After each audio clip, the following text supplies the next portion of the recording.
नमस्कार दोस्तों,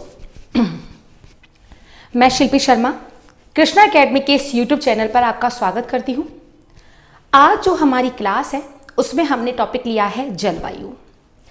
जलवायु का टॉपिक ना केवल हम राजस्थान के संदर्भ में पढ़ेंगे, बल्कि अगर हमें जलवायु और मानसून बहुत अच्छे से पढ़ना है तो हमें भारत का संदर्भ भी जानना जरूरी होगा।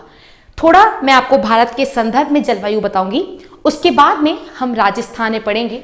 गौर से पढ़िएगा, डेफिनेटली आपको बहुत ज़्यादा इसमें जानकारी मिलेगी और साथ में जो टर्म बहुत डिफिकल्ट है वो हम ट्रिक के थ्रू लर्न भी करेंगे। तो शुरू करते हैं जलवायु का टॉपिक। देखिएगा, सबसे पहली जो बात है कि भारत की जलवायु, मैंने पहले आपसे कहा था कि जलवायु को हम भारत से स्टार्ट करेंगे और भारत की जलवायु को लेते हुए हम राजस्थान में प्रवेश करेंगे। तो भारत की जो जलवायु है वो उष्णकटिबंधीय मानसूनी है। पहला टर्म हमारा क्या आया कि भारत की जलवायु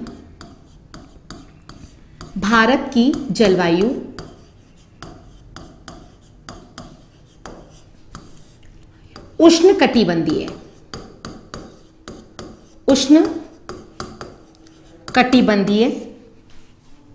मानसूनी है। हर एक बुक में आपको ये टर्म मिल जाएगा कि भारत की जलवायु जो है वो उष्णकटिबंधीय मानसूनी है। बहुत ही अच्छी बात है, लेकिन इस एक लाइन में बहुत गहराई छुपी हुई है। वो गहराई क्या है देखिएगा। सामने मैंने एक भारत का नक्शा लिया है और उसमें बताया है आपको कर्क रेखा, ठीक है, 23.5 डिग्री कर्क रेखा जो कि भारत के बीच में से होकर गुजरती है, लगभग बीच में से ही होकर गुजरती है, हम इसे मान सकते हैं। 23.5 डिग्री जो कर्क रेखा है, इसके हिसाब से अगर हम देखें तो कर्क रेखा के नीचे हमारी आती है विषुवत रेखा और विषुवत रेखा के नीचे आती है भूमध्य रेखा। आप सब लोग जानते हैं। तो कर्क रेखा जो है वो भारत से गुजरती है और भारत से गुजरने के बाद अगर हम बात करें तो कहा तो ये जाना चाहिए, क्योंकि आपको ये पता होना चाहिए कि कर्क रेखा और मकर रेखा के बीच का पार्ट जो है वो उष्णकटिबंध में आता है। भाई सूरज की किरणें सीधी कहां पड़ती है?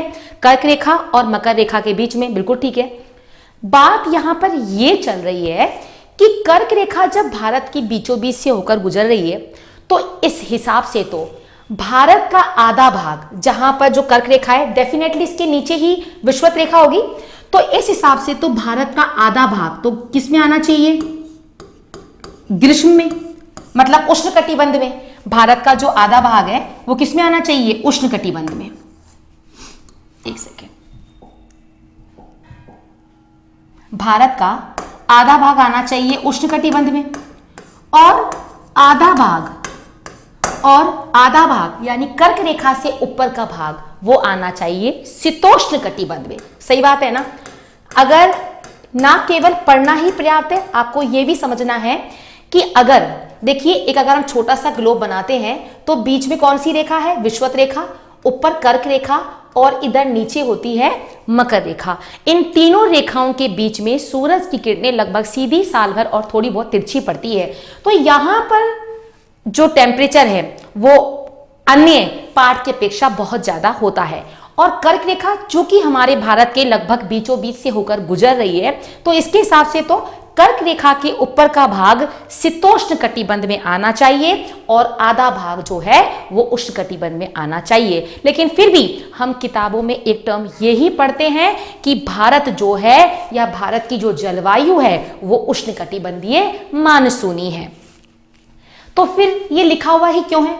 तो इसको मैं आपको समझा देती हूँ। इसका कारण क्या है कि हमारे भारत की जलवायु की जो स्थिति है, कुछ टर्म और कंडीशन इस प्रकार से है कि हमारी भारत की जलवायु आदि शीतोष्ण में होने के बावजूद भी इसका प्रभाव नहीं पड़ता है। क्यों नहीं पड़ता है? क्योंकि यहां पर है हिमालय।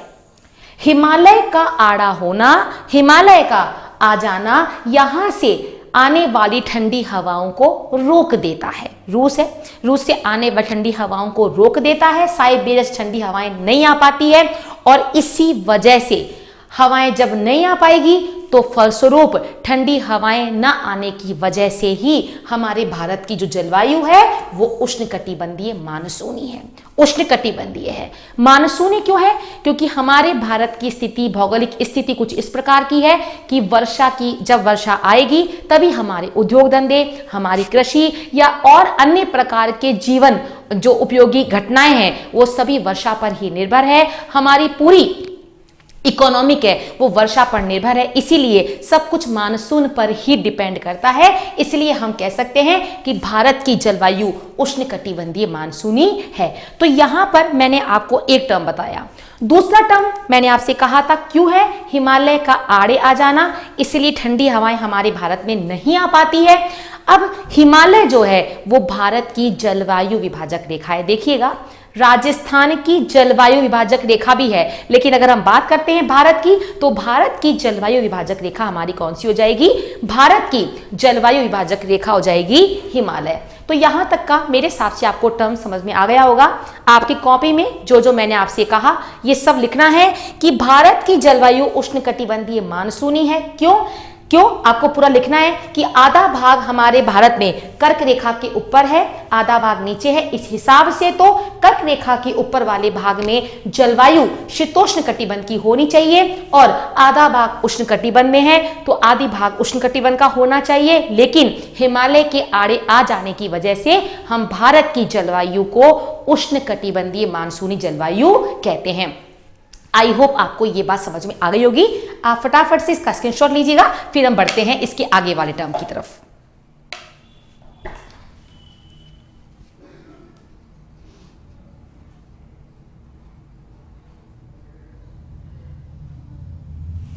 चलिए चलते हैं आगे।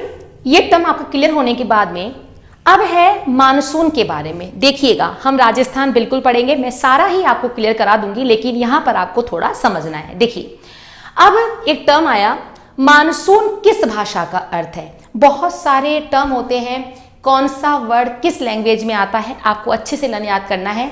तो मानसून अरबी भाषा का अर्थ है, ठीक है।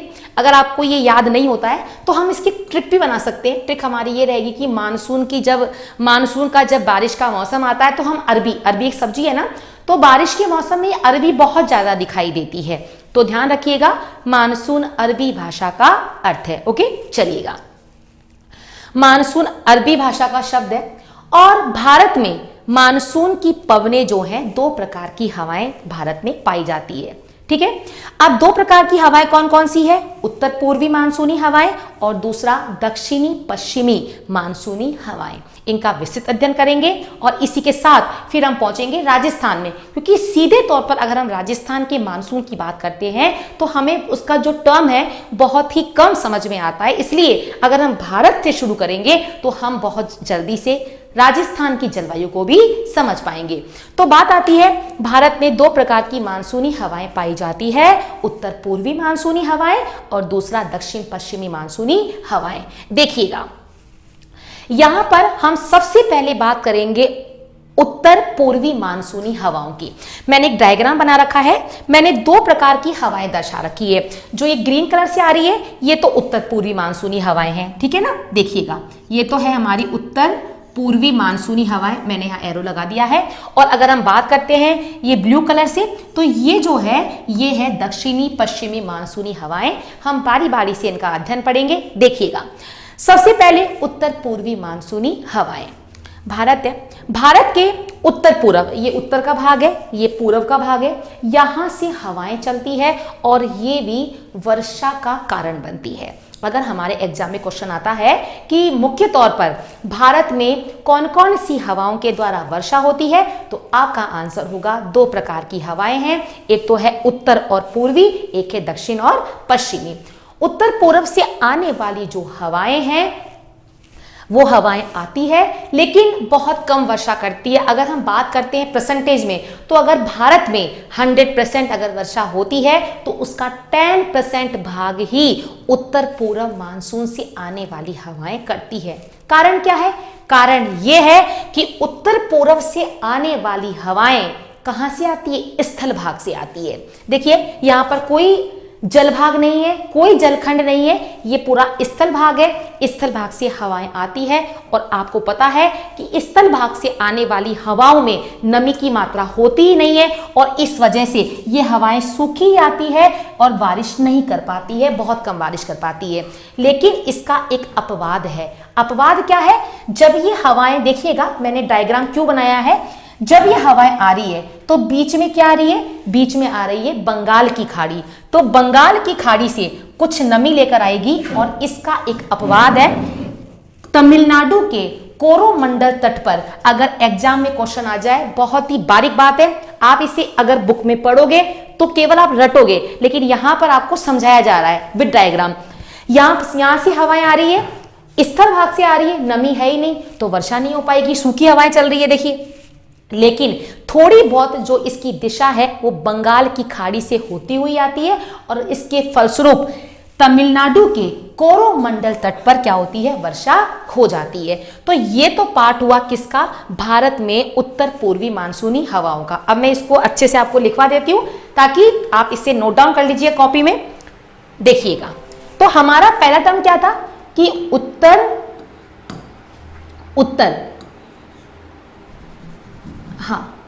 उत्तर पूर्व से आने वाली हवाएं, उत्तर पूर्व से आने वाली हवाएं, उत्तर पूर्व से आने वाली हवाएं। इसको लिखने से पहले आप पहले इसका स्क्रीनशॉट ले लीजिएगा, ये मैं भूल गई थी।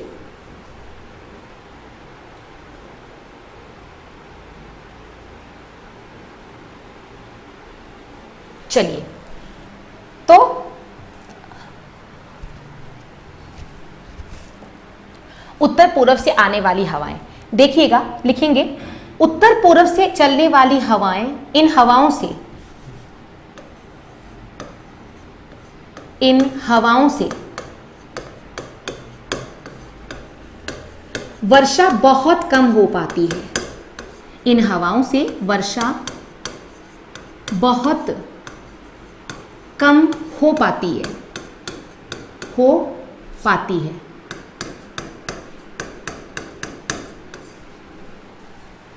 क्योंकि ये हवाएं स्थल खंडों से आती है, ये हवाएं स्थल खंडों से आती है।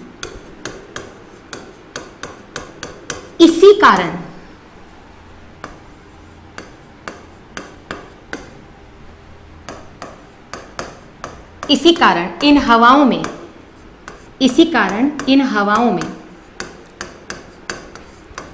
नमी की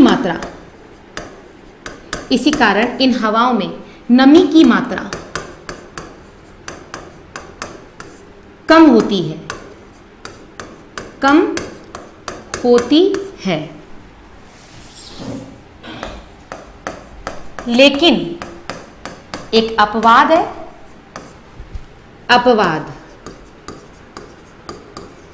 अपवाद क्या है? तमिलनाडु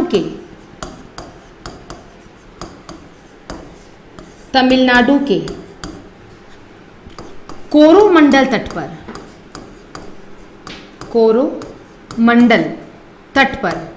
तमिलनाडु के कोरोमंडल तट पर वर्षा होती है। तो अगर आपके एग्जाम में पूछे कि तमिलनाडु के कोरोमंडल तट पर वर्षा किस प्रकार की पवनों से होती है, तो आपका आंसर आ जाएगा उत्तर पूर्व से चलने वाली हवाओं की वजह से। क्यों होती है? अपवाद का कारण भी है, क्योंकि ये हवाएं बंगाल की खाड़ी से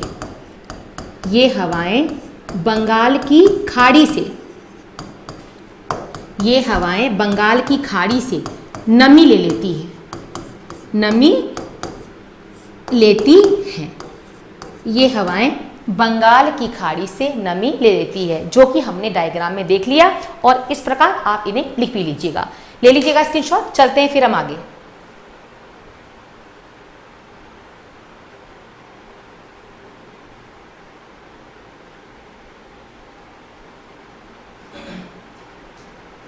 चलिएगा, ये हो गया हमारा। अब अगर हम बात करते हैं मानसून के बारे में हमने थोड़ा बहुत पढ़ लिया कि उत्तर पूर्व मानसूनी हवाएं, मैंने आपको बता दिया सबसे पहले कि उत्तर पूर्व से चलने वाली हवाएं बहुत कम बारिश करती है, विशेषकर ठंड में होती है। और ये बारिश इस वजह से कम होती है क्योंकि यहाँ से चलने वाली हवाएं इस तलखंड से उठकर आती है। नमी की मात्रा कम होने की वजह से वर्षा कम होती है, लेकिन इसका अपवाद है, तमिलनाडु के कोरोमंडल तट पर वर्षा हो जाती है। चलिएगा, अब अगर हम बात करते हैं दूसरा पॉइंट, तो दूसरा पॉइंट भी आपके सामने है, दक्षिणी पश्चिमी मानसूनी हवाएं। कहा था कि भारत में दो प्रकार की मानसूनी हवाएं पाई जाती है, पहला है उत्तर पूर्वी मानसूनी हवाएं और दूसरा है दक्षिणी पश्चिमी मानसूनी हवाएं। दक्षिणी पश्चिमी जो मानसूनी हवाएं हैं, यहाँ से जो वर्षा आती है, देखिएगा ये कहाँ से उठती है, ये उठती है हिंद महासागर से। जो ब्लू कलर के आपको डॉट दिखाई दे रहे हैं, ये है हिंद महासागर, यहाँ से ये पवनें उठती है। और भारत में सबसे ज्यादा 90% तक की जो बारिश है वो किसके द्वारा होती है, दक्षिण पश्चिमी मानसूनी हवाओं के द्वारा। ये बात अलग है कि ये हवाएं भी आगे चल के दो भाग में बट जाती है, अरब सागर की मानसूनी हवाएं और बंगाल की खाड़ी की मानसूनी पवनें, जिसका अध्ययन हम अभी आगे पढ़ेंगे।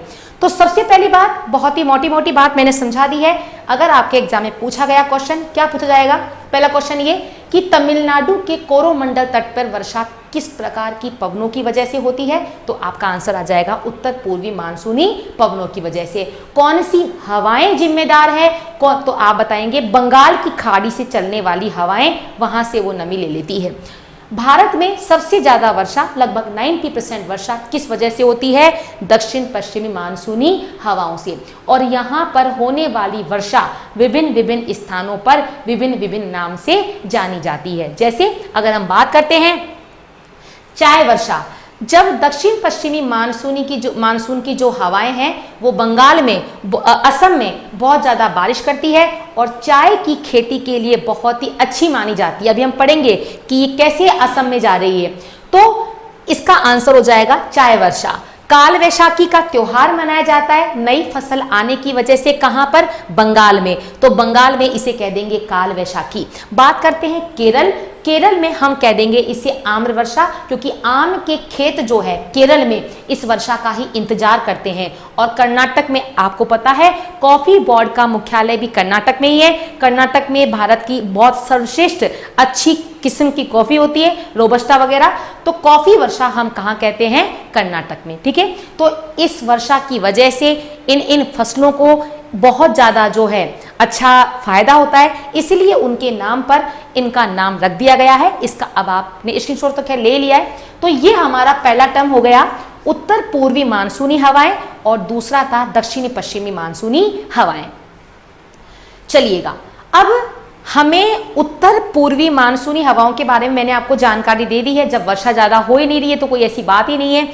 अब अगर हम बात करते हैं दक्षिण पश्चिम मानसूनी हवाएं, तो दक्षिण पश्चिम मानसूनी हवाओं को भी अगेन दो पार्ट में बांटा गया है। कौन कौन सा, अरब सागर की हवाएं और बंगाल की खाड़ी से चलने वाली हवाएं। यहां तक का अगर आपको क्लियर हो गया हो तो चलते हैं अब हम आगे की तरफ। देखिएगा,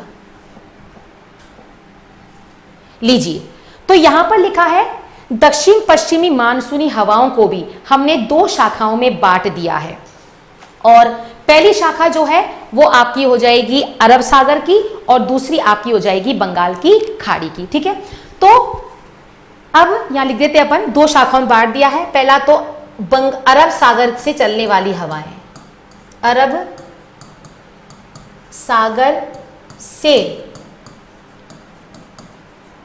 चलने वाली हवाएं, अरब सागर से चलने वाली हवाएं, और दूसरा बंगाल की खाड़ी में चलने वाली हवाएं, बंगाल की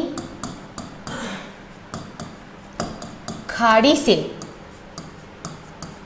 बंगाल की खाड़ी से चलने वाली हवाएं, ठीक है। ये लीजिएगा। अब देखिए, वैसे तो ये बहुत छोटी सी बात है, अरब सागर कहाँ पर है, बंगाली खाड़ी कहाँ पर है, फिर भी अगर कई बच्चे इसमें कन्फ्यूजन हो जाते हैं तो सबसे पहले ए आता है, उसके बाद में बी आता है। तो पहले आ जाएगा ए, तो यहाँ लिख देंगे हम ए फॉर एप्पल, यानी ये तो हो गया अरब सागर। और फिर है बी, ये हमारी हो जाएगी बंगाल की खाड़ी। तो जब हवाएं आ रही है, जब हवाएं भारत में आती है तो दो पार्ट में बट जाती है। एक तो हो जाती है अरब सागर की शाखा और दूसरी है बंगाल की खाड़ी की शाखा। तो सबसे पहले हम पढ़ेंगे अरब सागर की शाखा। तो अरब सागर की शाखा में क्या है पहले आप समझ लीजिएगा, फिर मैं आपको बता दूंगी। देखिए, यहां से हवाएं चली और हवाएं अरब सागर, हिंद महासागर से हवाएं उठती है। हिंद महासागर से हवाएं जब उठती है तो उसे हम क्या बोलते हैं, उसे हम बोलेंगे दक्षिणी पश्चिम की मानसूनी हवाएं। दक्षिण पश्चिम की मानसूनी हवाएं पुनः दो पार्ट में बट जाती है। क्यों? क्योंकि भारत की जो स्थिति है साउथ की वो कोण जैसी है और कोण की वजह से हवा दो पार्ट में बट जाती है। पहला हो जाएगा अरब सागर की शाखा और दूसरा बंगाल की खाड़ी की शाखा। यहां मैंने आपको इस डायग्राम में अरब सागर की शाखा दिखाई है। देखिएगा, सबसे पहले जब दक्षिण पश्चिमी मानसून की अरब सागर की जो शाखा है जब वो आती है तो ये सबसे पहले केरल, कहां पर? केरल के मालाबार तट पर सबसे पहले बारिश करती है और इसे ही 1 जून को प्रवेश कर जाता है और इसे ही हम बोलते हैं मानसून प्रस्फोट। मानसून प्रस्फोट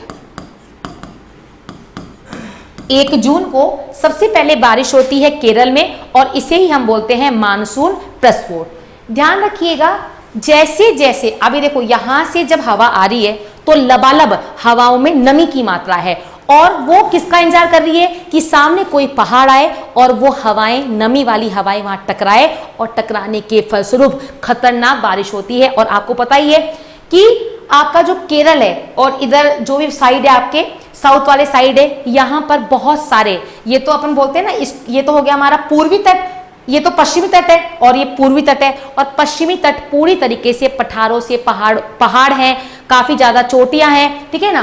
तो इसी वजह से यहाँ पर पहाड़ है और उन पहाड़ों के टकराने की वजह से खतरनाक बारिश होती है जिसे हम बोल देते हैं मानसून प्रस्फोट।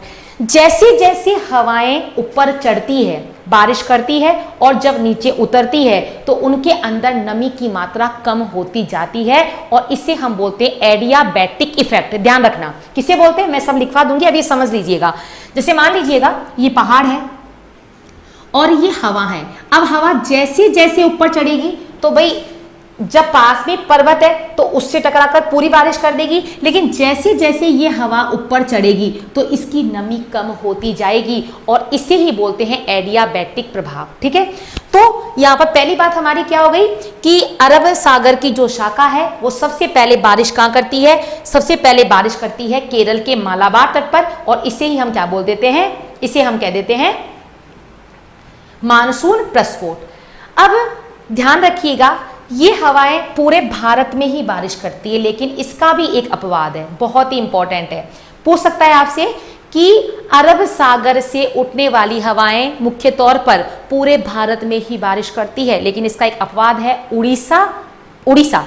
तो उड़ीसा में ये बिल्कुल भी बारिश नहीं करती है, उड़ीसा में ये बारिश बिल्कुल भी नहीं करती है, तो इस बात को आप ध्यान रखिएगा। चलिएगा, तो यहां से जो हवाएं आई ये पूरे भारत में ऑलमोस्ट बारिश कर रही है। देखिएगा, अब ये हवाएं आते आते आते सबसे पहले यहाँ पर अमरकंटक की पहाड़ी है उन पर टकराएगी, काफी बारिश करेगी, आगे बढ़ेगी, आगे जाके गिर जो है ना गुजरात में, गिर में भी मांडव की पहाड़ियां हैं, वहां बारिश कर देती है। ध्यान रखना, गुजरात का आधा भाग में तो पहाड़ियां हैं और आधा भाग मैदानी है, इसी वजह से गुजरात के आधे भाग में तो लबालब बारिश होती है पहाड़ों की वजह से और गुजरात का आधा भाग सूखा ही रह जाता है, इस बात को ध्यान रखिएगा। तो गिर में और मांडव में काफी बारिश करती है, आगे बढ़ती है, थोड़ी बहुत अरावली से टकराती है और अरावली से टकराकर बारिश करती है कहां पर, राजस्थान के माउंट आबू में। हम अब राजस्थान को उठाएंगे, ध्यान रखिएगा, पूरे राजस्थान में अगर क्वेश्चन पूछा जाए कि पूरे राजस्थान में सबसे ज्यादा बारिश वाला स्थान कौन सा है, तो राजस्थान में सबसे ज्यादा वर्षा वाला स्थान है माउंट आबू। लगभग 150 सेंटीमीटर तक की वहां बारिश हो जाती, क्योंकि वो हाइट पर है और वहां पर जो बारिश है, जो हवाएं हैं उस टकराती है उस गुरु शिखर से और गुरु शिखर से टकराने के बाद में राजस्थान के माउंट आबू में बारिश कर देती है। तो मेरे हिसाब से आपको ये बात समझ में आ गई होगी। अब मैंने जो आपको समझाया उसे एक बार आप दोबारा देख लीजिएगा। दक्षिण पश्चिमी मानसूनी जो हवाएं हैं ये आगे चल के दो पार्ट में डिवाइड हो जाती है, अरब सागर की शाखा और बंगाल की खाड़ी की शाखा। अरब सागर की शाखा जैसे जैसे ऊपर जाती है तो सबसे पहले केरल में, केरल नजदीक पड़ रहा है, केरल में खतरनाक बारिश करती है। 1 जून के आसपास जो है मानसून पहुंच जाता है और धीरे धीरे देखिएगा 1 जून को केरल में बारिश हो रही है, लेकिन आपको ध्यान रखना है इसके सामने ही जस्ट तमिलनाडु होने के बावजूद भी गर्मियों में तमिलनाडु में बारिश होती नहीं है। ये कितनी बड़ी बात है, क्योंकि तमिलनाडु में बारिश सर्दियों में होती है और किसके द्वारा होती है? उत्तर पूर्वी हवाओं के द्वारा। मैंने आपको ये पहले ही बता दिया है।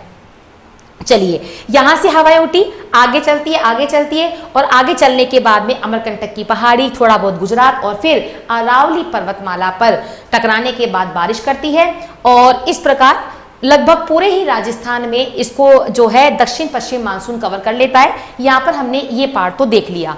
अब आपने कहा कि मैडम, आपने कहा कि ज़्यादातर जो बारिश है दक्षिण पश्चिम मानसून से हो जाती है, लेकिन इसका जो एक पार्ट था अरब सागर की शाखा वो यहाँ साउथ में तो गई नहीं, असम में नहीं गई, मेघालय में नहीं गई। और आपको तो ये भी पता होना चाहिए कि मेघालय में सबसे ज्यादा वर्षा वाला स्थान है मासिनराम, पता है आपको।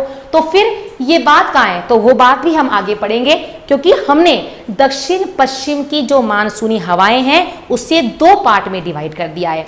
अगर क्वेश्चन सिंगुलर आए कि बताइए उत्तर पूर्वी मानसूनी हवाएं और दक्षिणी पश्चिमी मानसूनी हवाओं के द्वारा राजस्थान क्या पूरे भारत में सबसे ज्यादा बारिश किस वजह से होती है, तो आपका आंसर क्या हो जाएगा? आपका आंसर होगा दक्षिणी पश्चिमी मानसूनी हवाएं। लेकिन अगर दक्षिणी पश्चिमी मानसूनी हवाओं को भी हम 2 पार्ट में डिवाइड कर देते हैं तो उसके बाद में अरब सागर से सबसे ज्यादा मानसून, सबसे जो है ज्यादा एरिया में कवर करती है बारिश, कौन सी? अरब सागर की मानसूनी हवाएं। चलिए, इसे अब हम लिख लेते हैं। पहले आप इसका स्क्रीनशॉट ले लीजिएगा, ठीक है। तो बात चल रही थी हमारी कि दक्षिणी पश्चिमी मानसूनी हवाएं, दक्षिणी पश्चिमी मानसूनी हवाएं, दक्षिणी पश्चिमी मानसूनी हवाएं 2 भाग में बट जाती है, 2 भाग में बट जाती है, 2 भाग में बट जाती है। लो जी साहब, बट गई। अब नाम बताइए। तो एक तो हो गया अरब सागर की शाखा और दूसरी हो गई बंगाल की खाड़ी की शाखा, बंगाल की खाड़ी की शाखा। ठीक है साहब, इतनी बात समझ में आ गई। और क्या बात है? और देखिए, अब अरब सागर की जो शाखा है वो क्या करती है?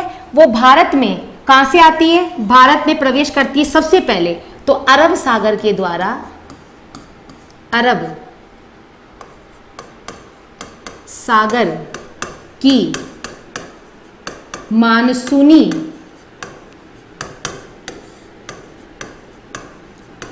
पवनों के द्वारा सर्वप्रथम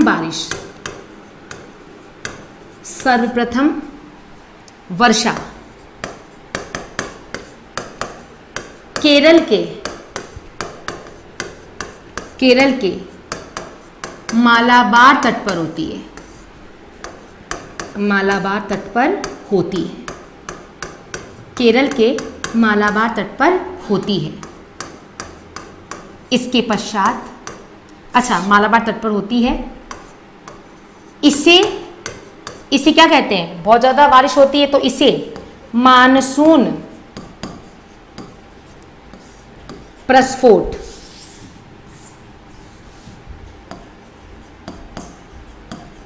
इसे मानसून प्रस्फोट, इसे मानसून प्रस्फोट कहते हैं। ठीक है, इसे मानसून प्रस्फोट कहते हैं, क्योंकि प्रस्फोट का मतलब क्या हुआ? फूट जाना। पूरी बारिश में लबालब हवाओं में नमी थी और पहाड़ देखा नहीं, पूरा फूट गई और लबालब बारिश हो गई, तो इसे क्या कहेंगे?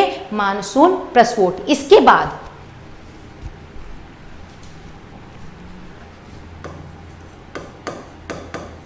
इसके पश्चात दक्षिण पश्चिमी मानसून से होने वाली वर्षा या अरब सागर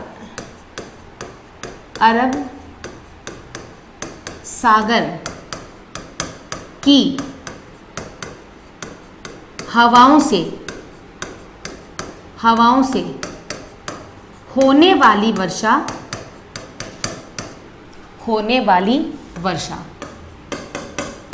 वाली वर्षा पहाड़ी के ऊपर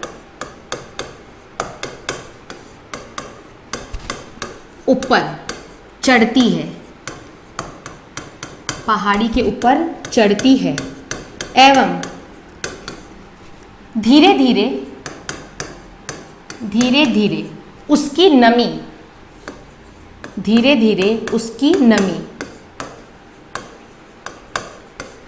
कम होती जाती है, उसकी नमी कम होती जाती है, फलस्वरूप वर्षा भी कम होती है। हवा के तापमान में कमी आती है और वर्षा करती है ना। और इसे ही एक सेकेंड, हाँ, उसकी नमी कम होती है। आगे लिखेंगे, आर्द्र हवा पहाड़ी के ऊपर चढ़ने का प्रयास करती है, हवा के तापमान में कमी आती है। आर्द्र हवा पहाड़ी पर चढ़ने का प्रयास करती है। भाई ऊंचाई पर जाएगी तो टेम्परेचर ऑब्वियसली कम होगा, प्रयास करती है, फलस्वरूप तापमान में कमी आती है।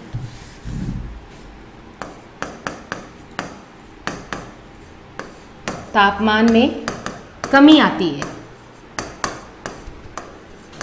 फलस्वरूप तापमान में कमी आती है और वर्षा होती है।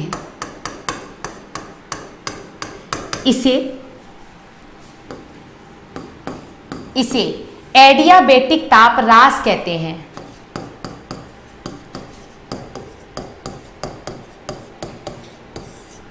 इसे एडियाबेटिक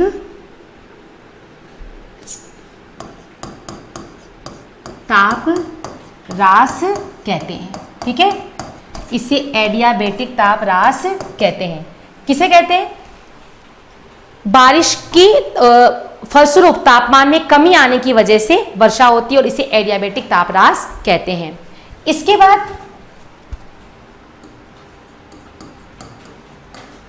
बाद ये हवाएं, कौन सी हवाएं? अरब सागर वाली। इसके बाद ये हवाएं अमरकंटक की पहाड़ी,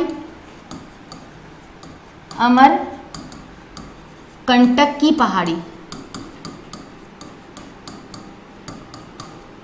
एवं गुजरात के कुछ हिस्से पर, गुजरात के कुछ हिस्से, लगभग आधा ही मान लीजिएगा, कुछ हिस्सों में जो पहाड़ी भाग है, जैसे गिर की पहाड़ी, कुछ हिस्से में लिख देती हूँ, जैसे गिर की पहाड़ियाँ हैं जहाँ एशियाई शेर हैं, और मांडव पहाड़ियों पर वर्षा करती है।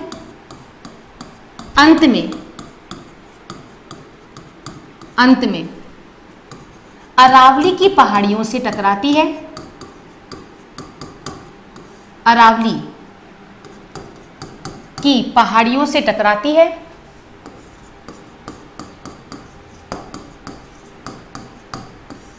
अरावली की पहाड़ियों से टकराती है और अब अरावली की चोटी है गुरु शिखर, और गुरु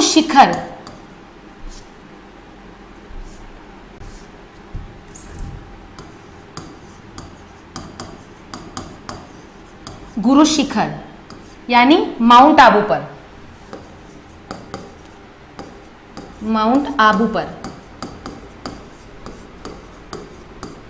वर्षा करती है, वर्षा करती है।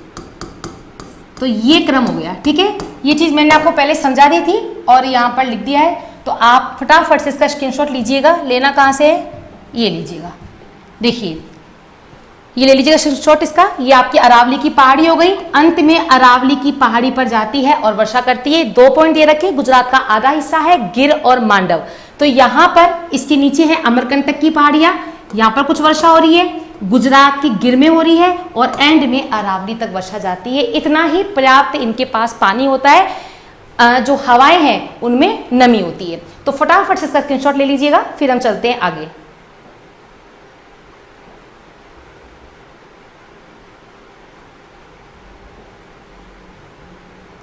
चलिएगा, अब एक बात और ध्यान रखिएगा, जैसे अगर क्वेश्चन अगर आपके आता है एग्जाम में कि केरल में कितनी बारिश होती है, सेंटीमीटर में बताते हैं ना, तो केरल में बारिश होती है लगभग 250 सेंटीमीटर के आसपास, ठीक है। हमने राजस्थान में पढ़ा माउंट आबू, माउंट आबू में वैसे तो क्या है, राजस्थान में बारिश होती नहीं है, राजस्थान सूखे की श्रेणी में आता है, फिर भी माउंट आबू में पूरे राजस्थान की अगर हम तुलना करते हैं तो पूरे राजस्थान में सबसे ज्यादा अगर बारिश वाला स्थान है, मैंने जगह नहीं बोली, जिला नहीं बोला, स्थान बोला है, तो स्थान है माउंट आबू और वहां पर 150 सेंटीमीटर तक की बारिश हो जाती है। ये 2 पॉइंट बहुत ही इंपॉर्टेंट है, आगे भी हम पढ़ेंगे। तो यहां पर हमने क्या पढ़ा कि दक्षिण पश्चिमी मानसूनी हवाएं 2 पार्ट में डिवाइड हो गई और उसका हमने पहला जो है पार्ट कर लिया है अरब सागर से चलने वाली हवाएं। अब दूसरा है हमारा बंगाल की खाड़ी से चलने वाली हवाएं। आई थिंक आपने ये सारा समझ लिया होगा और स्क्रीनशॉट भी ले लिया होगा। चलिए, अब हमारा लास्ट और टर्म आता है भारत में ही कि ये बताना है कि एक शाखा तो हमारी हो गई कौन सी, अरब सागर की, यहां पर क्या है, बंगाली खाड़ी। तो अब बंगाल की खाड़ी से, बंगाल की खाड़ी से, बंगाल की खाड़ी से चलने वाली हवाएं, बंगाल की खाड़ी से चलने वाली हवाएं वर्षा कैसे करती है, आइए देखते हैं। ये पार्ट भी ध्यान रखिएगा, दक्षिणी पश्चिमी मानसूनी हवाओं का ही है, यानी दक्षिणी पश्चिमी मानसूनी हवाएं ओवरऑल आप ये समझ सकते हैं, दक्षिण पश्चिम मानसूनी हवाएं मम्मी है, उसके 2 बच्चे हैं, दोनों बच्चे कौन कौन से, एक बंगाली खाड़ी और एक था अरब सागर।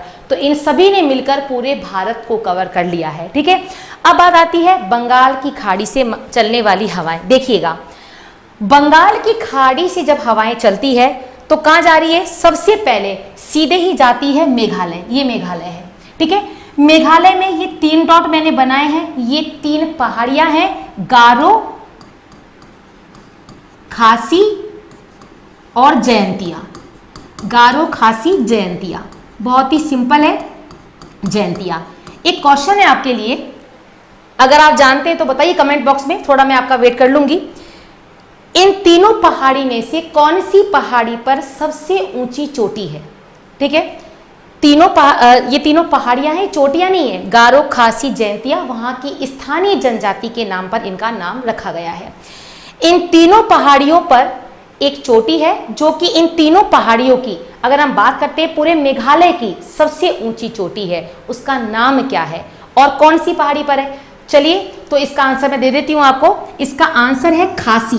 खासी पहाड़ी पर सबसे ऊंची चोटी है और उसका नाम है नौकरेक। क्या नाम है, नौकरेक। ध्यान रखिएगा, याद कैसे करेंगे भाई, आपको क्या चाहिए, नौकरी चाहिए, और नौकरी सिंपल नहीं चाहिए, नौकरी खास होनी चाहिए भाई। लगे भले लेट से, लेकिन लगनी कोई खास चाहिए, तो नौकरी लगे तो खास लगे, इसलिए आप ध्यान रखिएगा खासी पहाड़ी पर सबसे ऊंची चोटी है जिसका नाम है नौकरेक। ये बात तो हो गई। चलिए, तो हम बात क्या कर रहे थे, दक्षिण पश्चिमी मानसूनी हवाओं की दूसरी शाखा जिसका नाम था बंगाल की खाड़ी से चलने वाली हवाएं, ये आ गई और आकर सीधे ही अटैक कहां पर कर दिया, मेघालय में। मेघालय पर तीनों पहाड़ियों से टकराती है और शानदार बारिश करती है। अब एक बात ध्यान रखिएगा, एग्जाम में क्वेश्चन आया कि भारत में सबसे ज्यादा एरिया नहीं, भारत में सबसे ज्यादा वर्षा वाला स्थान कौन सा है। हम सभी जानते हैं मासिनराम, मेघालय में है। वैसे भी मेघालय में अगर आप मेघालय को देखोगे तो मेघालय में मेघ आ रहा है, मेघ मतलब बारिश, तो उसके नाम में ही मेघ है, तो मेघालय में होगा। मासिन राम है, सबसे ज्यादा बारिश होती है ना केवल भारत की बल्कि पूरे दुनिया की। दुनिया में सबसे ज्यादा बारिश अगर की बात करते हैं तो वो है मेघालय में। कहां पर? मासिन राम में। एक बात तो ये हो गई। क्यों हो रही है? यहां से पूरा पानी लबालब भर के आ रहा है, रास्ते में कोई बीच में रुकावट नहीं आ रही है, सीधे ही निकला हुआ भाग कौन सा है? ये है आपका मेघालय। अटैक हुआ, घनघोर बारिश हो गई। ठीक है, तो सबसे ज्यादा बारिश अगर होती है तो कौन सी पवनों के द्वारा? दक्षिण पश्चिमी। दक्षिण पश्चिम हमको नहीं चाहिए। उनके जो 2 बच्चे थे उनमें से कौन सा बच्चा ज्यादा बारिश करवा रहा है? तो एक तो था अरब सागर, वो नहीं था। दूसरा है आपका बंगाल की खाड़ी से चलने वाली हवाएं। देखिए, यहां से जब बारिश गारो खासी जयंतिया तक होती है, उसके बाद में ये ऊपर क्या है बताइए? ये असम है, असम की सुरमा घाटी। इसके बाद में जो बारिश है वो असम की सुरमा घाटी में होती है और फिर धीरे धीरे ये जो हवाएं हैं ये मुड़ जाती है और यहाँ पर पटना, कलकत्ता, पटना, इलाहाबाद यहाँ होती हुई, जैसे मतलब दिल्ली में कम बारिश होगी, ठीक है, इलाहाबाद में थोड़ी ज्यादा होगी, पटना में और ज्यादा होगी, कलकत्ता में और ज्यादा होगी। जैसे जैसे ये आगे बढ़ेगी तो इनका जो है बारिश का जो स्तर है वो धीरे धीरे कम होता जाएगा। अंतिम रूप से हम ये कह सकते हैं कि राजस्थान जो है, राजस्थान में ना तो बंगाल की खाड़ी से ना ही अरब सागर से किसी भी पवनों के द्वारा बारिश नहीं होती है, इसीलिए राजस्थान को सूखे की श्रेणी में घोषित किया हुआ है। तो ये आपको बात ध्यान रखना है। साथ में बुंदेलखंड को भी ध्यान रखना। बुंदेलखंड, राजस्थान और बुंदेलखंड दोनों में ही बारिश नहीं होती है और इनको सूखा क्षेत्र घोषित कर रखा है। तो यहाँ पर हमने 2 टर्म पढ़ लिए, कौन कौन से? बंगाली खाड़ी से चलने वाली हवाएं और इससे पहले हमने पढ़ा था अरब सागर से आने वाली हवाएं। ठीक है, फटाफट से मैं आपका रिवीजन करवा देती हूँ जो हमने पढ़ा है। सबसे पहले आपको मैंने बताया, फटाफट सुनिएगा, कि भारत जो है, भारत की जो जलवायु है वो कैसी है? उष्णकटिबंधीय मानसूनी जलवायु। ये टर्म किताबों में भी लिखा हुआ है, आप लोग 1000 बार पढ़ते हो, लेकिन अगर बात करें तो क्यों कहते हैं वो मैंने आपको समझा दिया है। भारत का आधा भाग कर्क रेखा से नीचे है लगभग, और लगभग आधा भाग कर्क रेखा के ऊपर है। इस हिसाब से तो आधा भाग जो है उष्णकटिबंध और आधा भाग शीतोष्ण में आना चाहिए। उसके बावजूद भी हम कहते हैं कि भारत उष्णकटिबंधीय मानसून है, मानसूनी जलवायु लिए हुए। क्यों कहते हैं? क्योंकि हिमालय जो है वो आड़ा आ जाता है और ठंडी हवाएं आने नहीं देता है, इसी वजह से भारत को हम उष्णकटिबंधीय कहते हैं। मानसून क्यों कहते हैं? भारत की पूरी इकोनॉमिक मानसून पर निर्भर है, वर्षा पर निर्भर है, कृषि आधारित है, इसीलिए मानसूनी जो टर्म है वो भी जोड़ दिया गया है। दूसरा क्वेश्चन, मानसून किस भाषा का वर्ड है? आपको बता दिया, अरबी भाषा का वर्ड है। ठीक है, फिर मानसून जो हम भारत की बात कर रहे थे, 2 शाखाएं, 2 प्रकार की शाखाएं हैं। एक तो उत्तर पूर्वी शाखा और दूसरा दक्षिण पश्चिमी। उत्तर पूर्वी शाखा से हमने पढ़ा था पूरे भारत में ही बारिश नहीं होती है क्योंकि स्थलखंड से आती है, हवाओं में नमी है नहीं, लेकिन उसका एक अपवाद था तमिलनाडु के कोरोमंडल तट पर, वो हमने पूरा टर्म क्लियर कर लिया। फिर हमने दक्षिण पश्चिमी मानसूनी हवाओं को भी 2 पार्ट में बांट दिया, अरब सागर की मानसूनी हवाएं और बंगाल की खाड़ी की मानसूनी हवाएं। अरब सागर की मानसूनी हवाओं से पहले बारिश केरल में होती है, केरल के मालाबार तट पर होती है। ठीक है, ध्यान रखिएगा, कोरोमंडल तट तमिलनाडु में है और मालाबार तट केरल में है। वहां पर बारिश होते होते माउंट आबू राजस्थान तक थोड़ा बहुत पहुंचती है। उसके बाद में हमने पढ़ा था बंगाली खाड़ी, जो कि बंगाली खाड़ी से पवनें आती है और सीधे ही कहाँ टकराती है? लबालब पानी लेकर टकराती है मेघालय में। मेघालय में 3 पहाड़ियां हैं, गारो खासी जयंती, वहाँ लबालब बारिश करती है। मासिन राम में भी बारिश जो है वो किसके द्वारा होता है? बंगाल की खाड़ी से चलने वाली हवाओं के द्वारा। और फिर उसके बाद में असम में प्रवेश करती है, असम की सुरमा घाटी में ये जो है बारिश करते हुए मुड़ जाती है और फिर राजस्थान के कुछ हिस्सों में बूंदाबांदी छींटा छाटी जो है वो हो जाती है। तो ये हमने पढ़ा भारत के संदर्भ में क्या? जलवायु। अगली क्लास में हम राजस्थान के संदर्भ में जलवायु पढ़ेंगे। तब तक के लिए थैंक यू क्लास।